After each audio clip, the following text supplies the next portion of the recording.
This episode is sponsored by Tegus. Tegus is the new digital hub for market intelligence. The Tegus platform empowers investors and corporate development teams to invest smarter by pairing best-in-class technology with the highest quality user-generated content and data. Tegus content is powered by many of the world's leading institutional investors, where their expert calls are recorded, transcribed, and uploaded to the shared platform, leading to the highest quality content and data sets. Tegus also recently acquired BAMSEC, which will allow users to seamlessly toggle between financial data, management commentary, and expert interviews as they get up to speed on a company. Any customer who signs up for Tegus before May 31st will receive a free BAMSEC license as part of their subscription.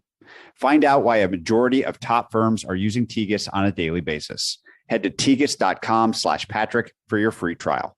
This episode is sponsored by Dalupa. Dalupa streamlines a major pain point for investors. By capturing all of a company's KPIs and adjusting financials into their database, Dalupa makes it easy to quickly update your models for what matters.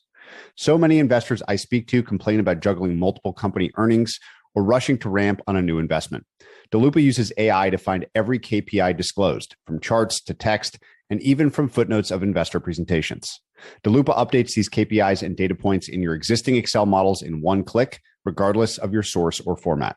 Try Dalupa for free at dalupa.com/Patrick. This is Business Breakdowns. Business Breakdowns is a series of conversations with investors and operators diving deep into a single business. For each business, we explore its history, its business model, its competitive advantages, and what makes it tick. We believe every business has lessons and secrets that investors and operators can learn from, and we are here to bring them to you. To find more episodes of Breakdowns, check out joincolossus.com. All opinions expressed by hosts and podcast guests are solely their own opinions. Hosts and podcast guests may maintain positions in the securities discussed in this podcast. This podcast is for informational purposes only and should not be relied upon as a basis for investment decisions. Today, we're breaking down AppLovin. It's a business you may not recognize, but have likely interacted with. Founded in 2012, AppLovin provides a platform for developers to market and monetize their mobile apps. The business also owns some of the most popular mobile games in the world, which they use to feed richer data into their software platform. To help break down the business, I'm joined by its CEO and co-founder, Adam Foroughi. Please enjoy this breakdown of AppLovin.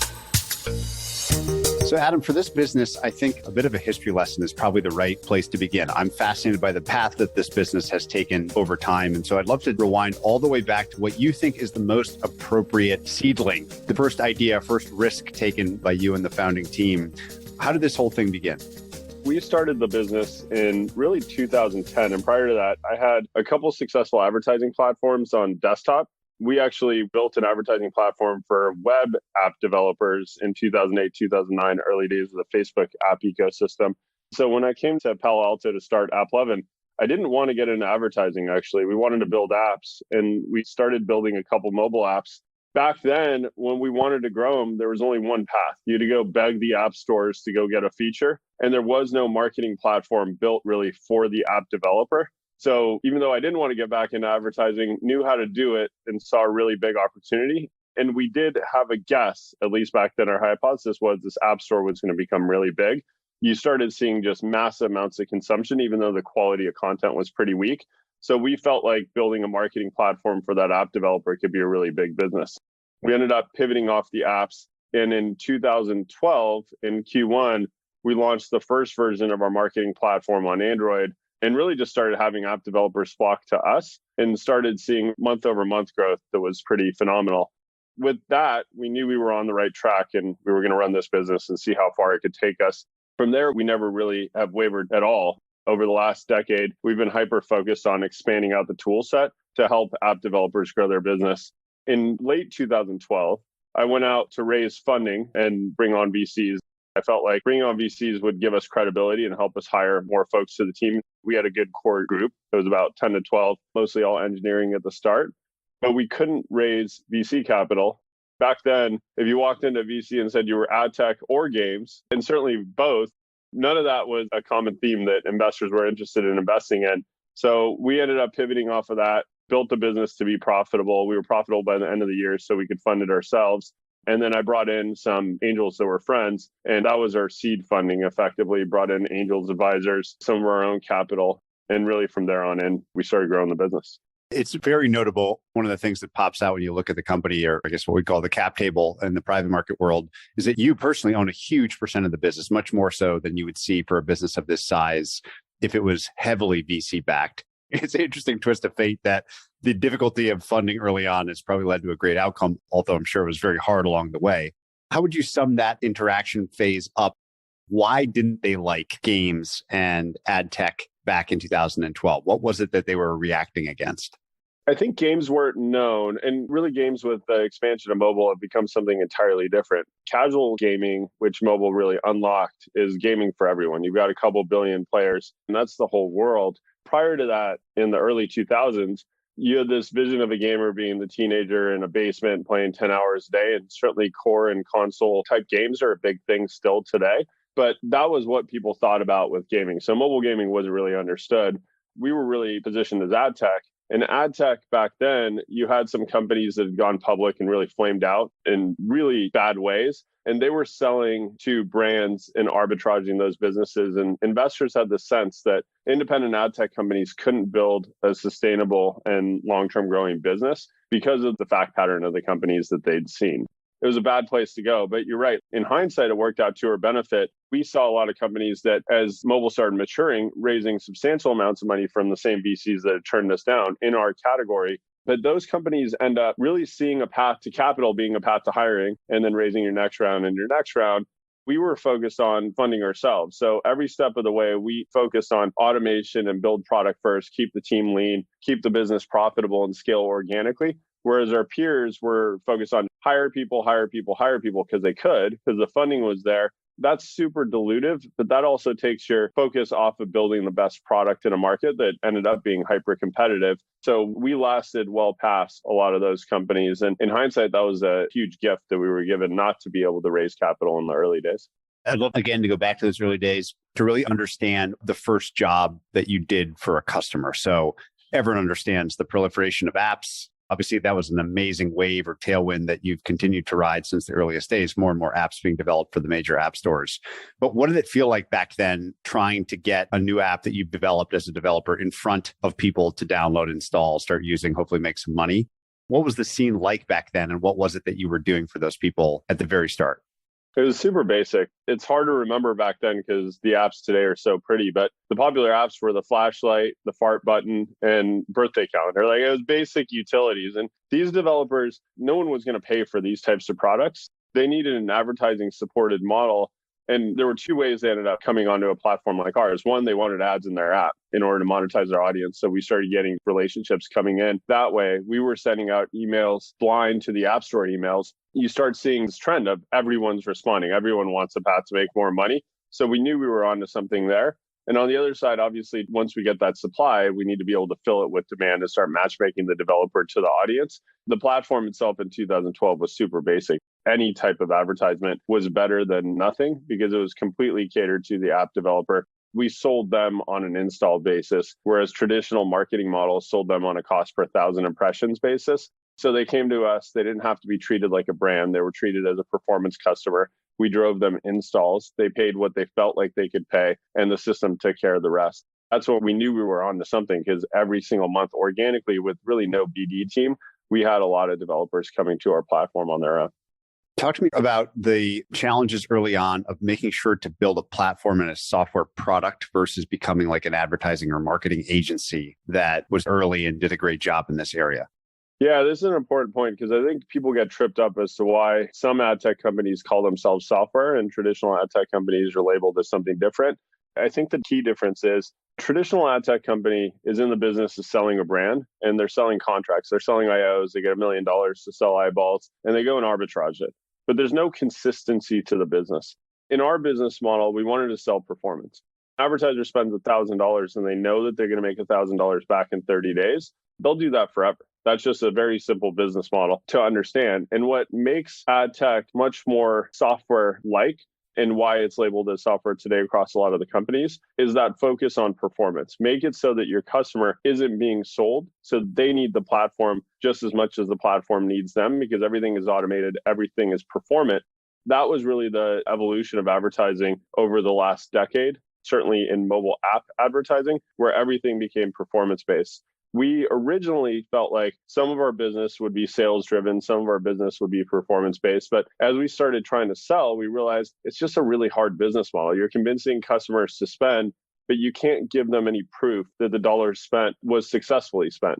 That game wasn't a long-term one that we wanted to play. And then we shifted everything over to a no sales strategy. We actually didn't hire a sales force by design up until really a year ago. So we scaled our business much more organically and developer centric and sold only something very simple.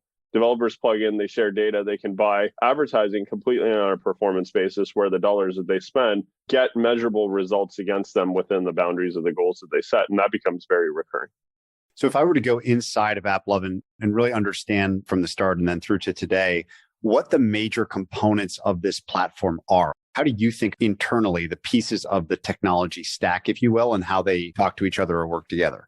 There's a couple of key pieces. When an advertiser connects into our platform, we're a big data system. We've got tens of thousands of apps on the supply side and a bunch of advertisers on the other side. There's data going into the system, and that core part of the system that utilizes that data is the ad optimizer. And so that ad optimizer needs to have something to feed it to be able to go and actually deliver a result for the advertiser. So you've got a dashboard, advertiser plugs in their app, they share data, and then they set up their campaigns and they price their goal. Typically, an advertiser will say, I want to spend $1,000, and in the first 24 hours, I want to generate $100 of revenue. Now the system knows the types of users it has to go find. In today's world, it's a lot different to 10 years ago where they would have gone in and said, I want to spend $1,000 and I just want 250 installs. I'm willing to pay $4 an install. Today, the system takes care of pricing and backs into the advertiser's predefined goals. So the advertiser is dealing with an interface. They're getting analytics out of it. That the analytics show them with proof that what you wanted to spend and the goals that you had set as your target is actually achievable. And that's what the system is automating to optimize against every single day. And then that ends up scaling. On the other side, you've got the consumer experience, which around 2015, we altered from graphical representations of advertisements to fully video. Now the system is immersive video, full screen, high definition. And a lot of the advertisements also have playable ads if they're for a game developer where the game itself in some sort of preview mode is playable by the consumer before downloading it. That leads to much higher quality for that game developer because the consumers that do download have gotten a taste and they want more. I'd say those are the key components: analytics, ad optimizer, user interface, and the end user experience, the video advertisement and the playable. Maybe you could walk us through an example, picking a customer or something to make sure I understand the full nature of supply and demand in this case. Who would be the developer that you're facing? Who is seeing the advertisement and where? Is it in Facebook? What screens am I seeing it on? And how each of those components touches it would really bring it to life. Let's say one of my kids goes out and builds a solitaire app. Super easy app to develop. No one's going to pay for a solitaire app. There's thousands of them on the App Store. So step one, they go, okay, well, no one's going to pay. So I need to make revenue. Let me go put advertising in my app.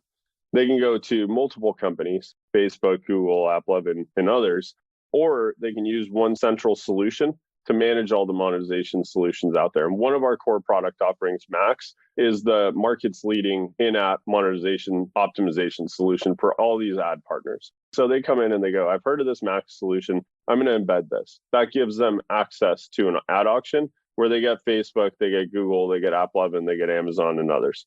Now, when a user is playing a solitaire game, user finishes the level and they beat the game. In between that game and the next game, they can throw up an advertisement. User sees a full screen ad for something else that they're interested in. In that decisioning process, the Max auction would figure out which advertising company can pay me, the solitaire developer, my kid in this example, the most dollars for that ad impression. So if it's Facebook, Facebook shows the ad in my app. Google shows the ad in my app. Or if it's AppLovin, then we're chosen. So if it's AppLovin, we're chosen. Then on the other side, we have advertisers to go fill that ad slot. And the system figures out what's the best advertisement to show that consumer at that moment. It goes, okay, I'm making money. Now I need to go find users. I'm only getting 10 installs a day. This is too small. They would go and say, okay, now I'm integrated into your Max product offering. I now want to go find users. And they'd go to our app discovery product offering. They'd plug in their app and they'd go, I'm willing to spend $1,000 a day if I can get $100 a day back in ad revenue in the first 24 hours. System take care of the rest. They'll upload their video advertisements, shows the Solitaire app. Then our system will go and serve the advertisements for them in other apps. It might be a Word app, it might be a Merge app, it might be a Match 3 game, it might be a dating app. The system figures it out. Where are the users who are wanting to play this specific Solitaire game, matches them up, prices them right, drives the audience, and the audience has to go yield $100 of revenue in that first 24 hours to make it happy in the audience that they're going and acquiring. So if you think about, I don't know what the right top of funnel thing is, maybe it's impressions or something. Where do most people interact, whether they know it or not, with AppLovin? Is there a platform or a space or a set of apps or something? What would be the big areas that consumers are seeing your work? Consumers themselves, a couple billion monthly consumers, are interfacing with us across billions of ads a day. Those ads are placed in apps, and we probably in network have around 100,000 apps. App Store probably has about 5 million apps, let's call it. A lot of those are dead, though. If you download an app that has advertisements in it, it's very likely our solution is there. You can think of the App Store as this other walled garden, where if you think of Facebook as a walled garden of its own and Google, YouTube as a walled garden, well, the App Store itself has an immense audience that's consuming content every single day. When there are ads in those apps, it's very likely part of our solution is there. The part that the consumer would see would be in a video advertisement served by us if our solution was the highest monetizing for that app developer that was running that ad auction. If you think about the next major chapters, you walked us through the early years of realizing, okay, there's something to build here. There's a huge unserved audience, more apps and people wanting to market them, monetize them, et cetera. What do you consider the next couple key chapter headings, if you will, in the story so that we can start to get into what the platform and business looks like today? Where we are today, the system itself has gotten a lot more automated and expansive over the years. And the tools that we've been able to build out over the past few years of investment have just expanded the monetization opportunities for app developers and the marketing opportunities. In our last earnings call, we highlighted some of the futuristic new initiatives that we're currently working on today. We always feel like you put a stake in the ground, you start working on something today, it should contribute a couple of years down the road. Performance in the business today is defined by choices we made a couple of years ago. And all of our new initiatives really focus on two things. Expand the reach of the platform to the audience, because we need to find more consumers for our advertisers. So one area that we felt like was tangential and quite interesting for our advertisers is connected TV devices. You've there also got a full screen video ad experience, and it's not very performance based. So it feels a lot like the mobile app ecosystem was 10 years ago. So we felt like huge audience could be additive to the audience that we have in mobile games and mobile apps. And if we can go advertise there, we can bring more audience to our advertisers. Okay, it makes sense to go invest there. The other area that we talked about we're focusing on is the implementation of blockchain and NFTs into games and being a solution that enables app developers to do that well. And if we can execute on that, that expands their monetization opportunity. The fundamental formula for growth in our business is as our partners are able to increase their lifetime value, they're able to increase their monetization, they can reinvest more dollars into user acquisition and grow their business. It's simple end of the day, but the inputs into that are really complicated. How do you get an app developer to make more from the same audience that they've got? If you can do that, they're going to be able to go find more audience. Do you consider still today the app developer to be your core customer? Yes, entirely. Entirely. And so the portion of the business where you own apps themselves, talk to me about the evolution of that portion of the business, how that grew out of the platform itself, and how you determined strategy between those two sides of the business. We run those separately. In early 2018, we got into games ourselves. And it was a contentious decision because a lot of our customers at that time were app developers, game developers specifically. And they could certainly argue at the time we were getting in to compete with them. What we were actually doing was working with our own content to do two things. One was give ourselves a playground to better understand the ecosystem. So if we were going to increase monetization opportunities, we had our own testing pilot customers as ourselves. So it made it more capable for us to build better solutions. The Max mediation platform, which today really has grown an immense amount and is helping developers of all kinds better monetize their audience, came from that. We saw a need in the market to better monetize our audience with advertising, a more fair and robust ad auction, and we implemented it on our own traffic. The other need was we needed data into our ad tech platform. And a lot of advertising companies for years had been sharing data to the big walled gardens, but were not willing to share to an independent ad network. Data at any level similar to what they were willing to share to the walled gardens. And in order to evolve our ad platform and become better at providing and offering to our customers, we needed data. And so we said, okay, fine. If we can't get it from third parties, let's get it from ourselves. And we ended up accumulating a bunch of game studios, growing them. They're run entirely separately in our business, but really their purpose within us is we grow them, data feeds back into our system, and then that takes care of the rest. The third parties then are benefiting from that data coming in. And then as they share data into our system, the whole thing works better and better. That's where we've gone. Where we are as a business today is really fueled by our decisions a couple of years ago. Executing on that is why our software business on the ad tech side ended up having such immense growth, where we went from 200 million to 670 last year to we're talking about 1.4 billion this year and 2 billion next year. That's been the evolution of our ad optimizer, doing much more for customers because we learned how to build technology around data that we possessed ourselves and now get a compilation of data from ourselves and third parties. Can you say a bit more specifically about what those data are? What are the data streams that are valuable in as much detail as you're able to share? It's all over the place, but the interesting thing about machine learning systems are you can't really tell what's valuable within this technology because the computer's processing thousands and thousands of data points to figure out what's relevant to show a customer in whatever world you apply machine learning in. In our world, throwing more data at it is important. And so what we found is the data that we couldn't get from advertisers were deep engagement data in apps.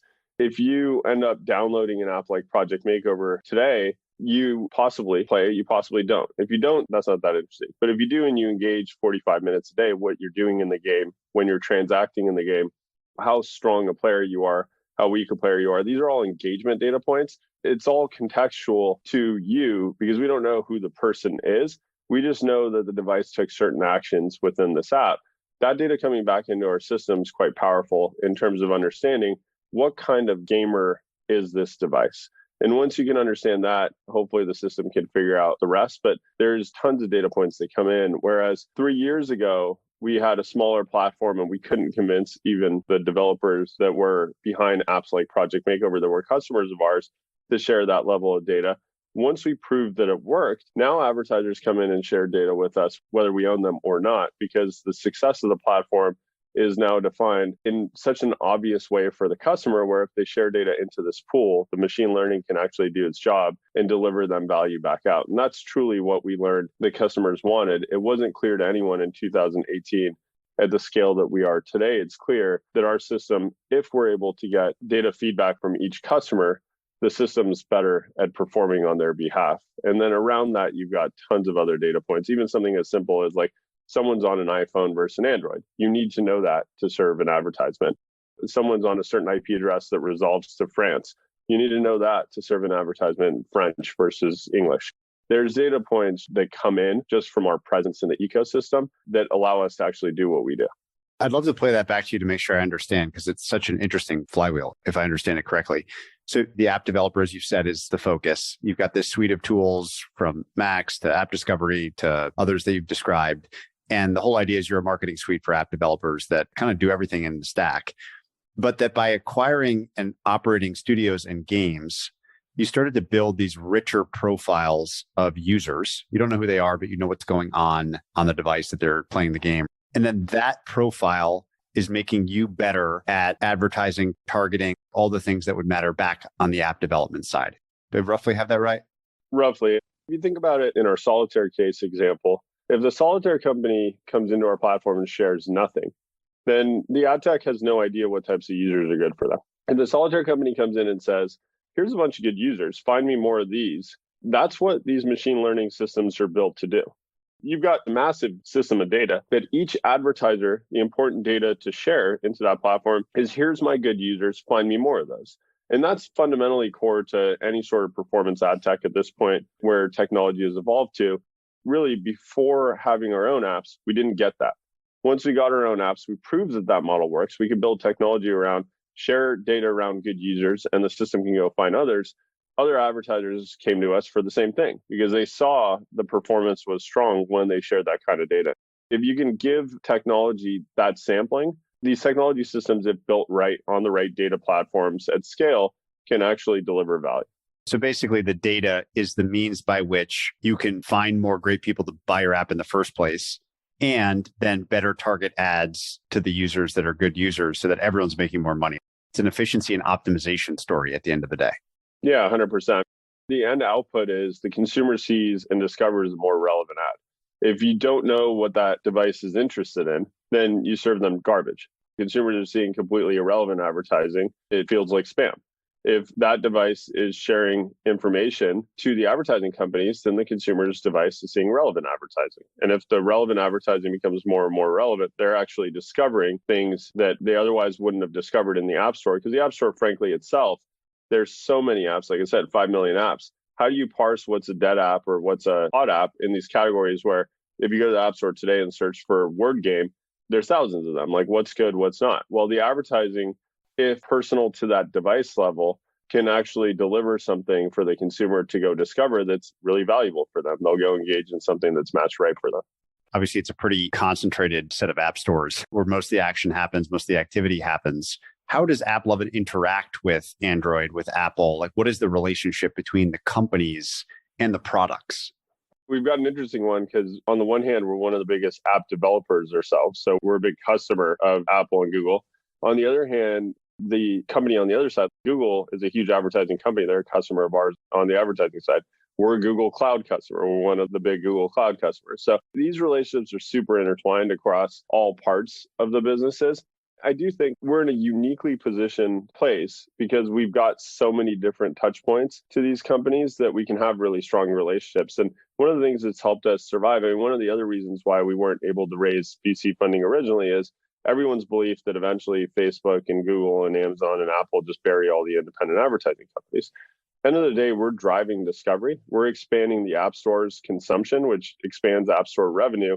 And we've got so many different touch points with these companies. We built our business to have really good relationships with these companies, not to have contentious competitive relationships. And by doing that, we're in a good place. We've got different relationship angles with each one of these. And that sets us up well to benefit in an ecosystem that, frankly, is difficult to navigate for a lot of newcomers. I remember someone, I can't remember if it was a board member, early investor at Snap, talking about how incredibly difficult it is to run an advertising-driven company subscale. And then obviously once you reach scale, however that's defined, maybe the two best business models in the world in Facebook and Google at some serious scale. What have you learned about that? The importance of scale on both sides or all sides of the network, how you achieve it, what level it's at. What lessons have you learned about scale in advertising? It's 100% right. If you look at advertising companies that break out, that Google's being the biggest at this point, one of the world's best businesses, the App Store, followed by the advertising business. These businesses are great businesses. When you're small, you're not going to get the same trust with advertisers. You don't get the same data sharing. By definition, then you can't build the same technology. The other thing is the ad auction itself is controlled by a couple companies. At this point, with us having the Max auction, which is the largest in the marketplace in third-party app developers, it's very hard for new companies to come in, not because we don't want to foster a competitive environment. We want as much competition in this auction as possible. It's just because developers don't want to embed new technologies. It's highly risky to add a new SDK to go out and perform the advertising solution. And SDK is effectively the code that an advertising company needs to put in an app, bundle it with the app for install on the device to serve a high definition video advertisement in real time. So if you don't have that, you can't perform at the same level as some of the incumbents. So the ecosystem itself has really become top heavy. There's a few companies that have broken out and gone to scale. Most of the companies are widely recognized massive businesses. And then there's a couple of independents like us. And then the rest of the ecosystem tries to pick out a niche within that. But it's very hard to break out at this point. What do you think the major breakout points were for you in the business? If you had to identify the top 1, 2, 3 things, whether that was a strategic decision or just something that happened that led to where you are today, what were those? We started early. We focused on the developer. We focused on automation. So really being product centric was critical in our evolution, delivering something that the developer needed. We were innovating every step of the way, in large part ahead of our peers. And so that helped. And that was just because we got a head start. That was a useful advantage. And then we really executed on the Max business model, which traditionally in our public filings, you don't really hear much about this Max mediation product. And at small scale, again, it's not a compelling business. Nobody pays you to run the auction. You just run the auction as a service for the developers. And obviously, we've got a seat on our trading floor, and every other player in the ecosystem has a seat on the trading floor. But at scale, that becomes a substantial economic opportunity. And so we've gone from something that didn't exist 3 years ago to the fastest growing solution in the market. Then we paired it with MoPub, which was traditionally seen as the biggest independent solution for app developers to monetize. It was owned by Twitter, and it was run as an independent subsidiary effectively within Twitter. Bringing that, pairing it with Max, created the biggest ad auction. So as you get to scale, the economics of these businesses become a lot more compelling. That was the other really strong strategic move that we've made over the past decade. Maybe talk me through the revenue of the business, how it breaks out between what I'll call software platform and apps, broadly speaking. What does that shake out today? And give me a general sense of the revenue model and the revenue mix. Games are reported on a gross basis, so we lose App Store fees. And then obviously there's a lot of costs around growing a mobile games business and user acquisition. There's a totally different margin profile, but the revenue itself is, we've talked about this year in terms of projected, a bit over $2 billion. The software business, we projected around 135 to 15, so take a 14 midpoint to speak easily about it. These two, by next year, will end up pretty even. We started when we went public, I think it was around 14 or 15% of our revenue in 2020 was software. So the software side of the business is growing really quickly because we've executed on the games part of the business and really put the pieces together to nail what our vision was for the software piece. Underneath software, we have vast majority of the business traditionally, let's call it last year, has been app discovery, where the customers are paying us for the user. That's where we generate our revenue. Vast majority of the software revenue was that. And we'd acquired a company called Adjust that does mobile attribution and analytics. And that's a recurring SaaS offering that falls under software. As we talk about going forward, the Max piece becomes substantially bigger as well in the different revenue streams that we'll highlight. Since you've got the unit that dominates right now on the software side being acquiring the user for the app developer, what does that literally look like? Back to the solitaire example or something. Just walk me through that, how the price is determined, how it's paid, when it's paid. In that example, you're going to spend $1,000 and you want to generate 10% return on ad spend in that first 24 hours. The system is going to figure out what to price it. You might say $1,000 CPI. One user is going to generate you $100. Okay, we found the world's best user. More likely than not, it'll land on something that averages like $2 CPI. So let's say it's $2 CPI, you got 500 customers, $1,000 for it. And on average, they yielded enough to get you to your $100 clip. Each one obviously has a different type of profile, and systems are not going to precisely land users where every single user returns the same exact amount on the other side. So there's variance, but the averages should get you to $1,000 spent and $100 yielded.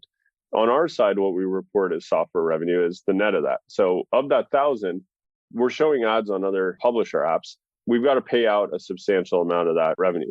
We don't talk about our margins publicly, but we don't actually operate our business to have a set margin goal either. It's very predictive. And if we ran at a 1% margin, we'd still operate the business, because if we make a penny versus make nothing, you're still ahead. We are very good in an instance. We might make more than 50 cents. But the averages usually in advertising businesses land to the 20, 30% range. If you just use round math there and call it a quarter, your $1,000 pays out $750 to the publishers, and you bank $250. That $250 is the reported software revenue. And the nice thing about the $250 is you no longer have material costs against it. You paid out the cost of serving the ads. The cost of serving the ads in terms of operational costs are nominal in the grand scheme of things at a business at the scale that we're at. So you've got $250, which gets dinged with some costs and then overhead of headcount, and then whatever's left flows through to the bottom line. So that software business, because of the way we report the revenue, is a net revenue reported business, and it's very high margin. How do you think about margins in the gaming side and the utility of the gaming/apps part of the business going forward? I totally understand the incredible unlock that it represented from a data standpoint. And I'm sure it constantly makes you better because you're operating on both sides of this whole ecosystem. But how do you think about the margins of it, the business proposition, and the future value of that part of the franchise? We talked about it in the last earnings call. It was super strategic for a while. We had to go acquire a bunch of studios. We had to build out presence. We did that. We proved all the verticals in the ad tech business, and now we're getting tons of customers in. And when we started, the bulk of our data was our own. Now we have a mixture of data, but the vast majority of our data is customers sharing data with us and consumers allowing third parties to share data in order to serve a more relevant advertisement.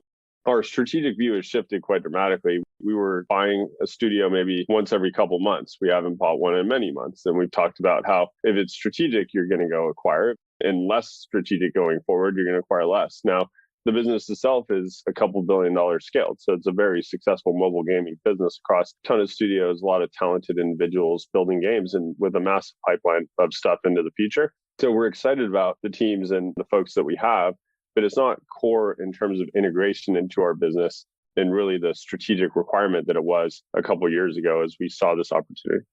Back to the developer as your core customer, the universe of apps itself and how it's evolved. I'd love to learn a little bit there. You mentioned there's 5 million of them, but maybe some large percentage are dead or tiny. What is the taxonomy of apps today in the major app stores, and how has that changed over time? The one thing that's changed, gaming has become the majority of apps. It's a super fragmented ecosystem. There's huge mobile gaming companies like Supercell and Activision King and Zynga, of course. So you've got these big brands, but there's tons of gaming companies that are 2-3 people. They built a game, or even one person that built a game, put it on the store, and is generating pretty good money from it at this point. Some are generating millions of dollars a month with 1-2 people development teams.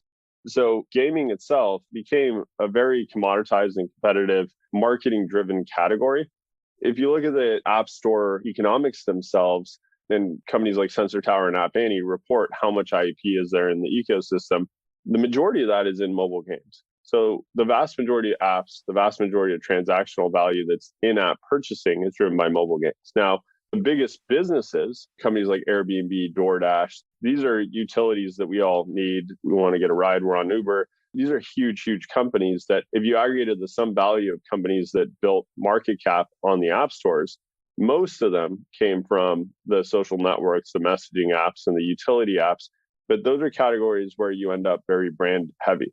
You've got a couple players in each market that become huge, and everyone else is irrelevant. If scale matters in advertising, scale truly matters in those categories. So that space, you end up with much limited players, more limited players, credit card transactional businesses that are massive. And mobile gaming is where you really need companies like us because you need discovery. If there are 1,000 word apps on the App Store, the 1,000 at first, even if they are innovative, can't get discovered unless they've got a discovery solution to pair them with.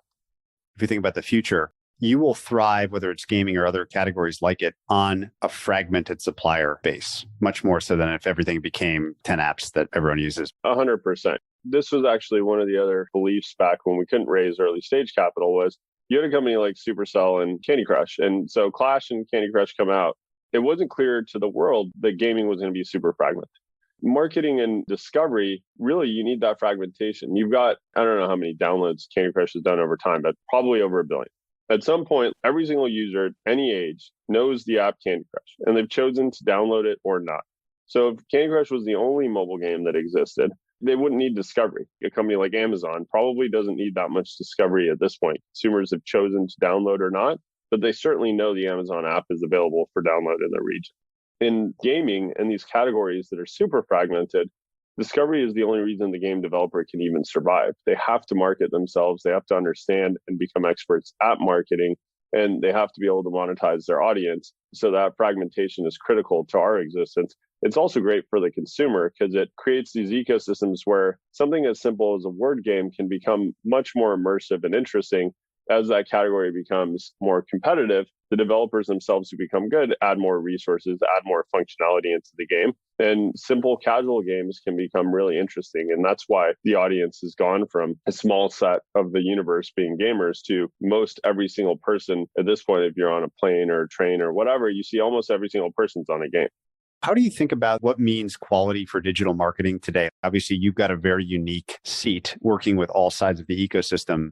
And digital marketing has become a critical function for just about every business on the planet. The teams that you've worked with, whether it's customers or people you've observed, what defines great in digital marketing today? I think the end consumer experience has to be strong. On the one hand, you've got privacy and you've got to respect the consumer's privacy. On the other hand, You want to deliver the consumer a relevant advertisement. And any company that understands how to utilize the data that's available to them to serve something more relevant is pushing the ecosystem forward and also pushing forward consumption behavior of the consumer. If you take advertising and strip it of that, it ends up like it was when I first started my career in the mid 2000s, a lot of spam. If you don't have relevancy in advertising, you end up with campaigns that are just generic. And most consumers get turned off by that advertising. Over time, as really, I think Facebook created the most compelling ad platform that I've ever seen in my career, where when you go to Facebook, the advertisements in those ad slots feel a lot like content. They've made it so relevant that the consumer doesn't get bothered by seeing the advertisement. They're discovering new products that are relevant to them. That's really compelling. The better the advertising gets, and the better that all the players and technology companies in the middle understand how to navigate the privacy sensitivities and the data available to them to make a relevant offering, the more content advertising becomes. And that's when you know you've won on all fronts, where the consumer is getting the most value and the advertiser on the other side is getting the most value. Could you walk us through what it was like from your unique seat to see and navigate and digest all this stuff around privacy and targeting and data and shifts in standards in iOS and elsewhere? Because it seems like this was like an earthquake of sorts in this world.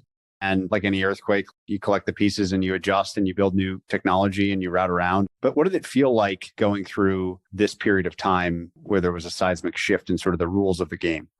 Yeah, I think it's been going on for years. I mean, you had GDPR come out, I think it was about 4 years ago, and the whole sector was freaked out. Everyone gets scared when something announces, and then people figure out there's a way to get the consumer to understand what they're sharing and still deliver a good offering. The Apple change was no different. You had, at the time, people thinking 5% of consumers would opt in to sharing information. Apple makes the consent model super clear. Now you have 35, 40% of consumers opting in to sharing information. And I think one of the challenges with privacy that always exists is it's very unclear to the consumer and also the regulators what actually is being shared with every single platform on the other side. Just because something is available doesn't mean the technology company on the other side is collecting that information. Assuming they've got a business model that they clearly list what they're collecting in a privacy policy, most upstanding good companies are going out and collecting the bare minimum of what they need to deliver their service. Now, in this case, the service to the consumer is that relevancy.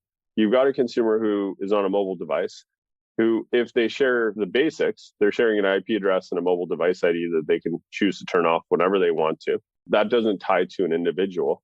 But then if they're sharing their engagement behavioral data, they're able to discover better content. So that's the trade-off. If the consumer understands what I'm sharing has value back, which is I'm going to see something better on an advertisement and I may discover new content, or if I choose to shut off the sharing, I get really nothing relevant back, then I'm not going to discover new content. Which experience would I rather prefer? So I think one of the things that really occurs every time these privacy changes come into existence is everyone forgets what the handshake agreement is between consumer, device, and the other side. It's really to deliver the best experience possible back to the consumer in exchange for the bare minimum data that they're willing to share. Making that clear takes time. The regulators come out and change policy. The app stores come out and change policy. Everyone freaks out. Then people start understanding the ramifications of any decision that the consumer is going to make. And then things start working themselves out. Because at the end of the day, I don't think if given the choice, consumers want to see spam on their mobile device. That's not a great experience. How do you think about the proliferation of screens or interactive surfaces or whatever the hell you want to call them? You mentioned the TV screen being something that was maybe stuck 10 years ago in terms of the relevance of the served ads as something that's piqued your interest.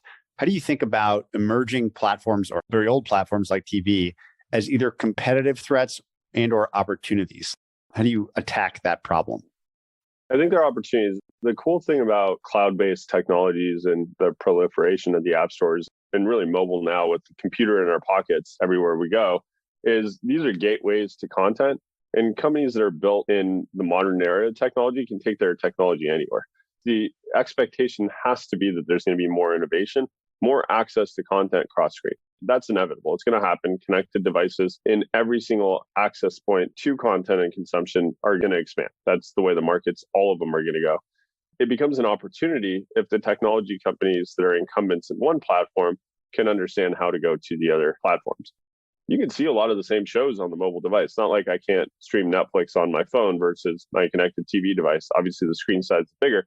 But if I'm in an ad-supported experience, for us at least, it's a very similar experience.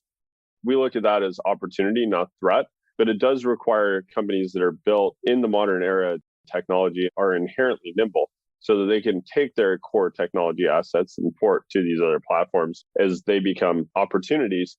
The players themselves are also different. So not only does it take technology movement, it also takes the ability to understand who the players are on each one of these platforms and navigate a business model in this new environment. When those pieces are unknown, that's when there's even more opportunity. It sounds like from reading all the business's history that this nimbleness is taken very seriously. And if you look at percent of revenue that something like G&A represents, it's tiny. It's like 2% or something crazy low. You mentioned this notion of always running lean, very product focused due to the funding history and probably philosophically. Talk me through how that works in practice. So what does it mean to be nimble to you? You sort of hate meetings and maybe have very few meetings. I'm really interested in the details of how you've had this nimble implementation at the corporate level. I think this stuff gets challenged as you get bigger and bigger, and certainly in public, these things start getting challenged as well. But at its core, our belief mostly was to make sure engineering rules the day. But then within engineering, we don't have a big product management layer. We want our engineers to be really smart at product management as well. They got to be their own product managers. They've got certainly business support, and business is what sells their products.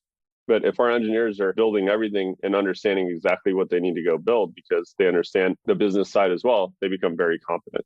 And then we want entrepreneurial minds at every level of the company.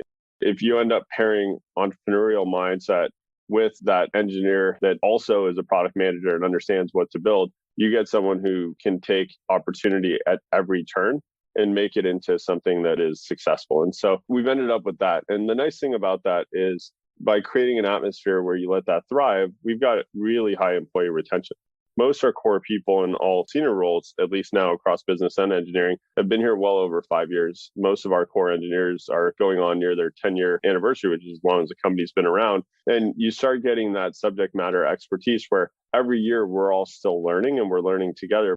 By allowing that mindset and by allowing that opportunity where people can just build whatever they feel like they should go build for the opportunities in front of them, you get really talented people that can thrive. And that's what we've been able to foster an environment around. I'm sure you have to do more meetings now that you're bigger, you're public, the business has more divisions, et cetera. But talk me through meetings, the concept, when they're useful, when they're not, how you've learned to run them effectively or allow them effectively. I think they're not useful if there's too many people involved. And these meetings end up very circular, or more so one person's presenting because they can't figure out what to do, or they know what to do, but they want the pat on the back. Meetings are useful if they're strategic. There's certain things that you just have to meet behind closed doors about. If I'm talking to an investor, I've got to have a meeting on the calendar, like no way around that. If you're talking about something that's a strategic decision for a business and has pros and cons, but quite a bit of risk, you do want multiple minds to look at that type of an opportunity and explore. And so you need a meeting. At the team level, what we really want people to do at our business is we want to empower people to just make their decisions and go with it. If it ever comes to the case where I'm looped into a meeting and someone's unsure and we're sort of spinning, that's just a waste of everyone's time. I want the people on the team to realize not every decision has catastrophic downsides. What actually has catastrophic downside? Maybe one a year. And those are the strategic discussions you have behind closed doors. Every other decision you just got to make quickly, decide and move forward. And be proud of the decision you made and address it if it's wrong. If whatever path you chose is wrong, pivot and figure it out. Those are the types of managers we put in place, people who can decide quickly.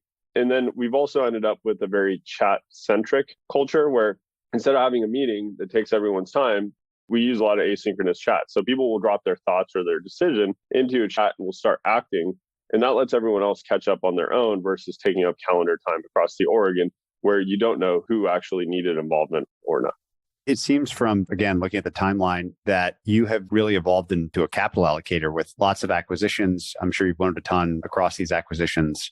What have been the big lessons there? What have you learned from the first time you did it where you were green at doing it through to today? How have you evolved and improved?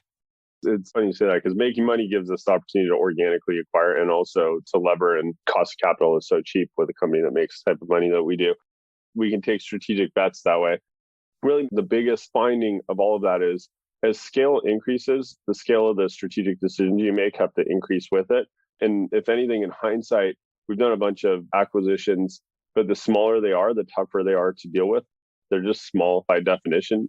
Human psychology is that everyone's risk averse for their risk taking, and size impacts the perception of risk.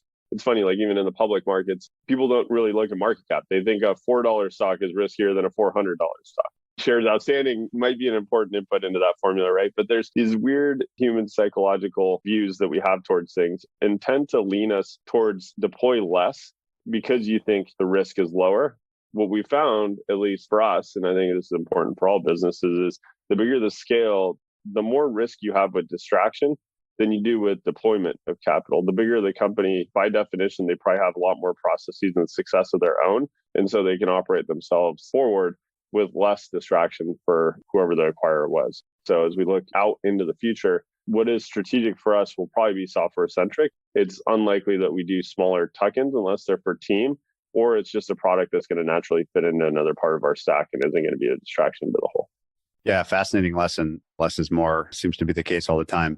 What are the big missing pieces in your strategic vision? What are the unaccomplished or unserved functions that you don't yet do for your customer that you think you will or want to do in, say, 5 years' time?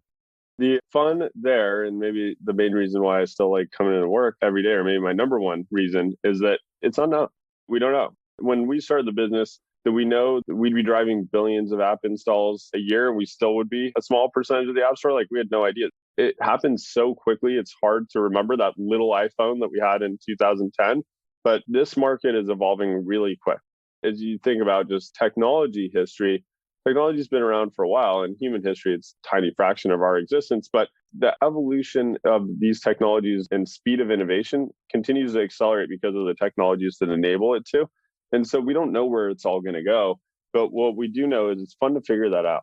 That's why we talk about things like blockchain and NFTs. Super out there. There's a lot of hype in that category right now, and cryptocurrency obviously is hyped as well. And everyone believes the next evolution of web has something to do with these components. No one really knows the answer yet as far as the utility goes at scale.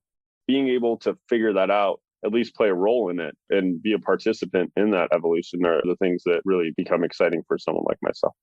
I'm always interested by how and what entrepreneurs learn from other companies in adjacent spaces. And there's a couple of very famous companies in yours. And so I'd love to ask the same question about each, which is what have you learned from them? The first is Facebook. Facebook, I have most admiration for their advertising product. The way they brought it to market, I bought the stock when they went public, then dropped because people didn't know. They didn't know if they go to mobile. They didn't know how they can monetize their audience. That team, just exceptional through and through. You knew they'd figure it out.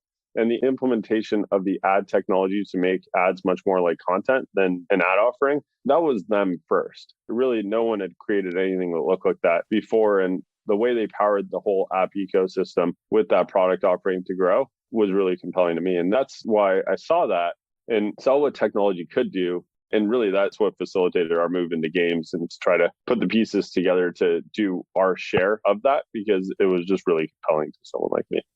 What about Google in contrast, the other monster? Google is a monster defined right. I don't know that we're at the point to even think about how to look at Google and compare and wonder what's interesting, because it's just such a big company. Their tentacles are everywhere.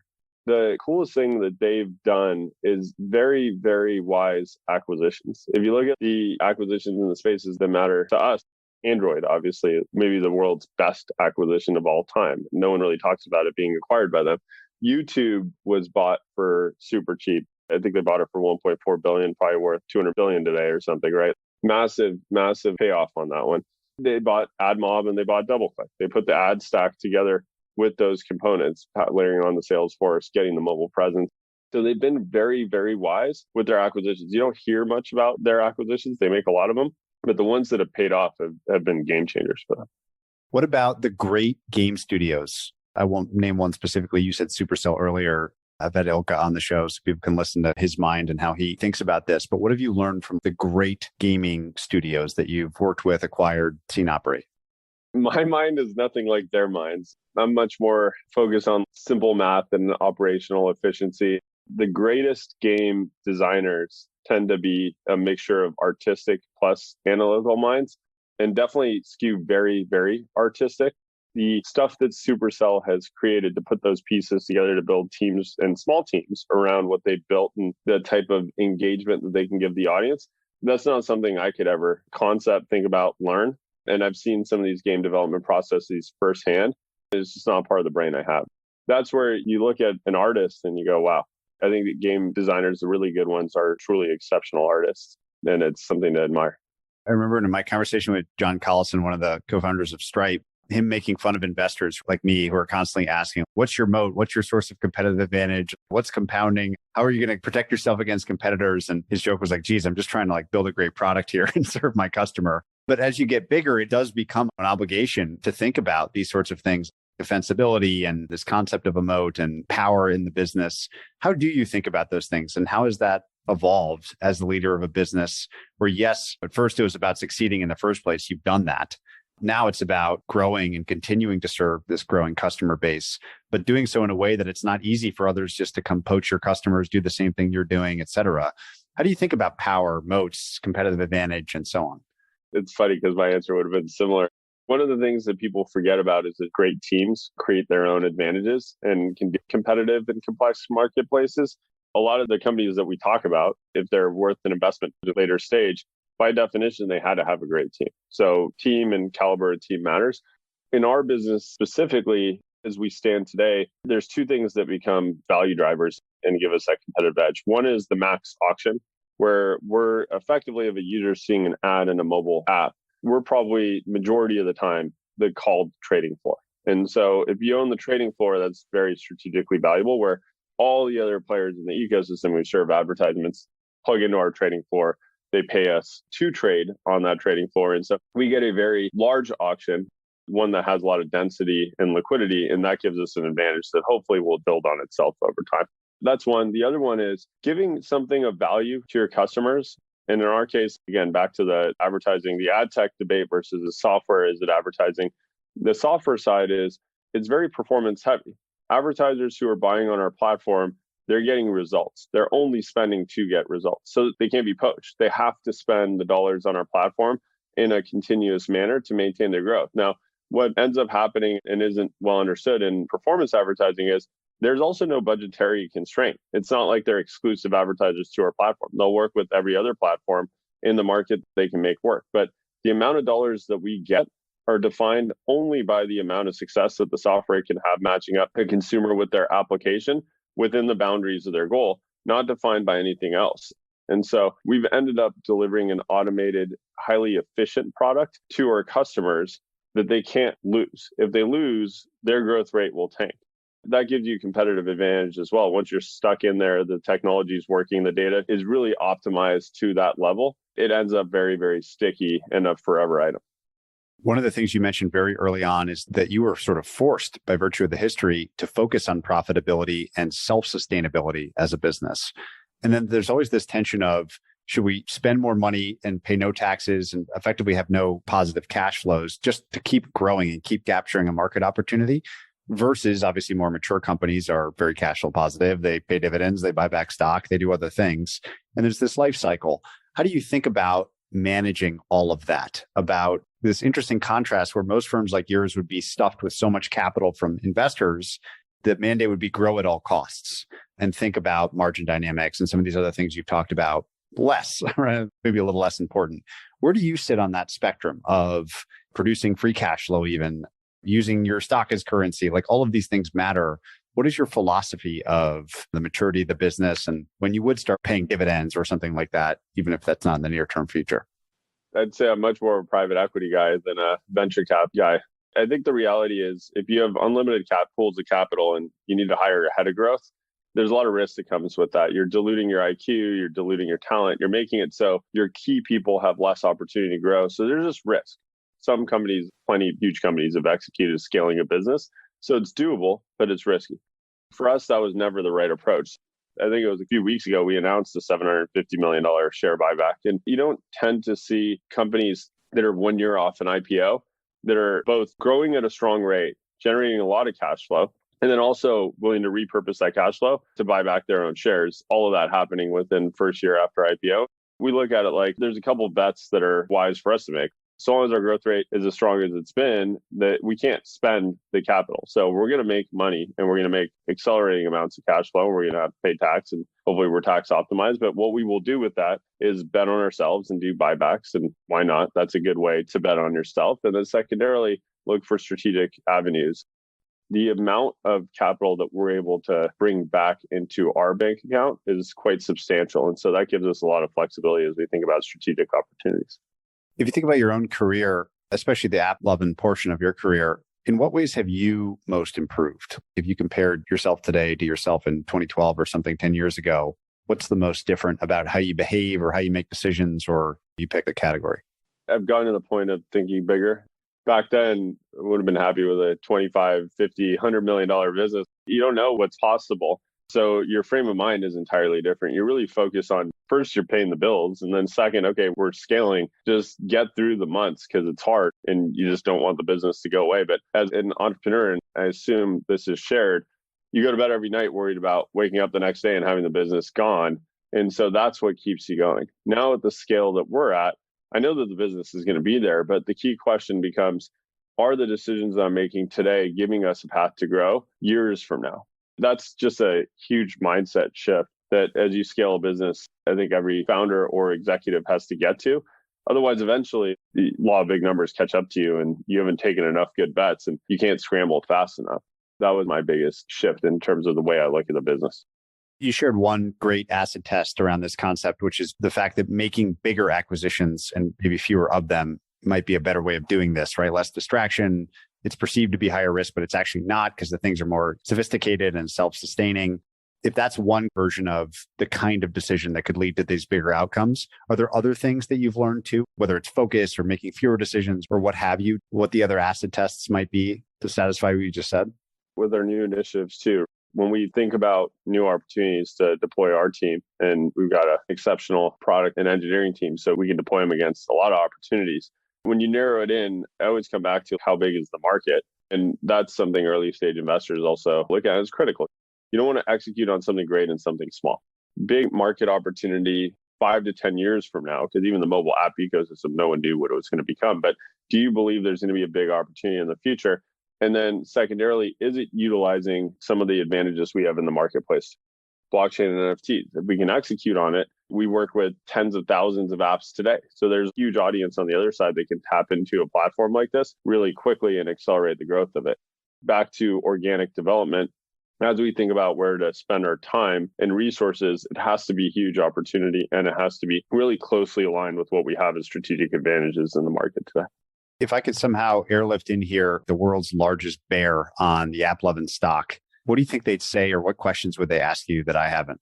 In advertising, I think everyone's concern is privacy and platform changes. Today, our business is dependent on 2 platforms so that their rules can change. And obviously, we can't control that. We just have to navigate it. And privacy regulations globally are continuing to be in flux. So where do those go? Who knows? Now, I think where we are at now is at such a value-based level. If you look at our growth rate and you look at the cash flow generation on the most traditionally valued bearish markets, the multiple on cash flow is really low.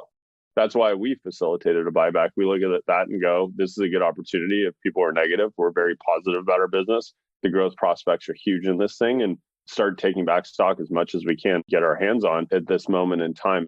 Those clouds overhang every single app economy dependent business, as well as every single data dependent business. And we're both. But on the other hand, and this goes back to the not being able to raise capital, we generate so much cash and we've got such a high growth rate and great business prospects. You just adjust for those and you go, there's a lot of value in a business like this. People just have to understand it. What do you think are the most interesting trends going on around you in your business that doesn't even need to affect it? But again, I'm always interested with people that have grown up in an ecosystem that was very small at the start is now dominant and huge, even if we didn't foresee that. What you view as interesting that's happening around you today writ large in the world of digital? The coolest thing for me, at least, and maybe this is a selfish answer, because for me personally, is the app economy has built economies around the world. Some of our best partners come from Turkey, they come from Pakistan, they come from China, they come from regions in CIS, Western Europe, whatever, it's global. And that gives me access to minds and different backgrounds all over the world. As you start getting access to different cultures and different economies, their own base economies are entirely different than our US mature economy. You start seeing what drives people and you get innovation because you have variance of thought and variance of background. And we get the benefit of that. People forget not only is the App Store global in nature, the consumer audience is a global one. The developers behind the App Store are also global and globally building content even for the States. That's maybe the most fun aspect I've had in seeing this is truly there's a measurable impact on the economy for our business, not just in the States, but on a global nature. If you think about the notion of serving developers as a customer set, it's become, an incredibly huge, growing, popular customer to have. Lots of API-based businesses, for example, in software have thrived serving just developers. And it seems like it's a very different audience than you typically would think of in a business. What have you learned about serving them and treating them well? So if you were backing somebody that was going to just sell their software product into developers, what would you teach them or tell them based on your experience? It's just a different type of sales approach. The developer themselves, you don't really talk about Uber as a developer anymore. Uber is an enterprise. And when you think about developer, you're thinking about smaller teams. Really, a lot of the people on the front lines on the other side who are doing business development or sales and marketing, like they might have engineering backgrounds. They might have built the first version of the product. It might even be the CEO. And when you're dealing with that type of person on the other side, there's no time for nonsense. It's like, let's just get to the point. Is there business to do or not? And so you have to compress the sell down and it has to be highly technical. And they have to understand the value proposition really quickly. And so the folks that I interface with, still, if I have my BD hat on or our business development team interfaces with, are extremely competent people. They're entrepreneurs, they're building businesses. In a large part at these developers, they are the executive team who's really driven by making this business work. They're working 17, 18 hours a day. So they expect the same on the other side. If you think about the eventual impact that you might have with other ad platforms, Facebook and Google and some of the other ad marketplaces or advertisers at large, that you keep expanding onto new screens, you keep being successful, and they become clear direct competitors versus these integrated collaborators that you described earlier. Do you think about that much? I think the ad ecosystem has become fragmented by design. I think those companies too, they can look at each other, right? Facebook, Google, Amazon have massive advertising businesses, but it's not a winner take all market. And that's been proven. Every data set's treated differently. What drives relevancy to the consumer across any ad opportunity is understanding that every single platform has a different offering to bring. And if it has a different offering, it needs to exist to deliver the best value to the consumer. And ours, we play in a niche. We play for the app developer. Google, Facebook, Amazon have their obvious offerings. Well, Twitter has a different offering.